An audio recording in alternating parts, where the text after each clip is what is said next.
always stood with the country. There is no monopoly for any people in this country on the basis of nationalism.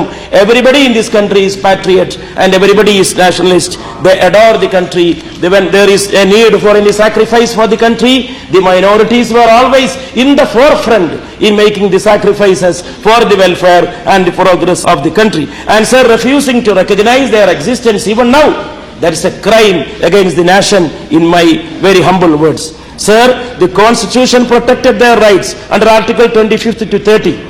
Even now, because I repeat all these things, even yesterday, much of our time was wasted to discuss this minority. Why the appeasement of minority? What is this appeasement?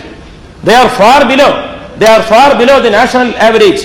And if something is done by the government to protect them, to bring them forward, then it is appeasement. What is this word appeasement of the English dictionary means? That our honorable friends must explain, not only to this august house, but to the country. Sir, the national leaders recognize this. Sometimes appeasement, sometimes questioning the loyalty.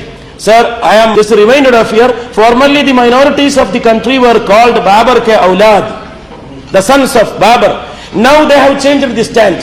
Now they say the minorities, they are not minorities because the blood that flows in their veins are the blood of the same Hindu brethren. They are not come from outside, so they are not minorities. This is the latest stand. They are changing the stance that suits their own political stand. But sir, whatever may be the description, they are Indians and they belong to Please conclude, Mr. Sam. Sir, I am concluding, sir. Just 2 minutes. Sir, now 99.9% of Muslims and Christians have not come from outside. They cannot be called minorities. This is the statement, the latest statement of a leader whose name I would not like to quote here, but it is the statement. Sir, there is blind hatred.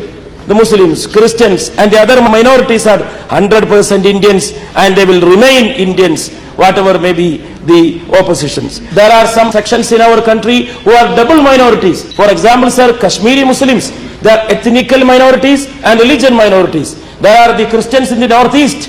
They are religious minorities as well as ethnic minorities. So, sir, everywhere in the world now there is a movement going on for the protection of the minorities. And our country has paved way for that. We are the foreigners in this respect. And we can't go behind from our stand of protecting all sections of our country. India is a country of different religions, cultures and language. Therefore, its strength, solidarity, stability and progress, sir, depend upon the unity and harmony of all sections. And sir, I am reminded of the statement of Miss Mary Robinson, who was the UN High Commission for Human Rights, and now she is the head of the Ethnical Globalization Initiative. She says, the ideal of equality is, after all, the touchstone on which the guarantees of international human rights have been built. It is the principle of non-discrimination.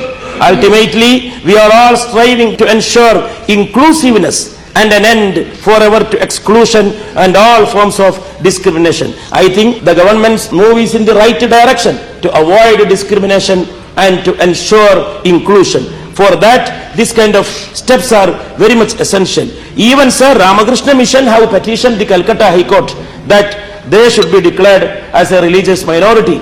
I don't know what will be the reaction of our friends to this thing, but they have approached. They are having their own sets of beliefs and customs. So they argue and they want that they have to be recognized as a minority. Sir, finally I would like to say that everywhere there is this cartoon issue, all these issues, they are the symptoms of the same disease. All over the world there is effort, very serious effort to bring contradictions, to bring fights, to bring feuds. And the so-called Western theory of clash among civilizations, that is a menace to humanity, sir, because they are bringing to create feud. They are bringing to create tension in the world. What we want in today's world is vigilance against imperialism, a vigilance against every theory of clash among cultures, civilizations. Sir, these religious personalities have to be respected, whether of Hindus, of Muslims or Christians. Devi, Devada, prophets, acharyas, everybody, they have to be respected. Whether it is any artists, freedom of expression does not mean to wound the faith of the crores and crores of people who live in this world.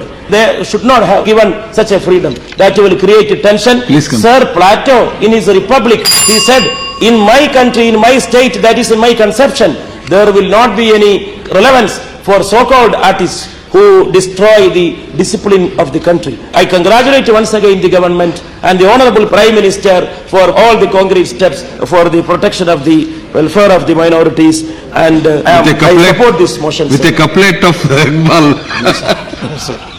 Sir, I would like to just conclude. न समझोगे तो मिट जाओगे ए हिंदुस्तान वालों, तेरी बर्बाद के मशवरे हैं आसमानों में.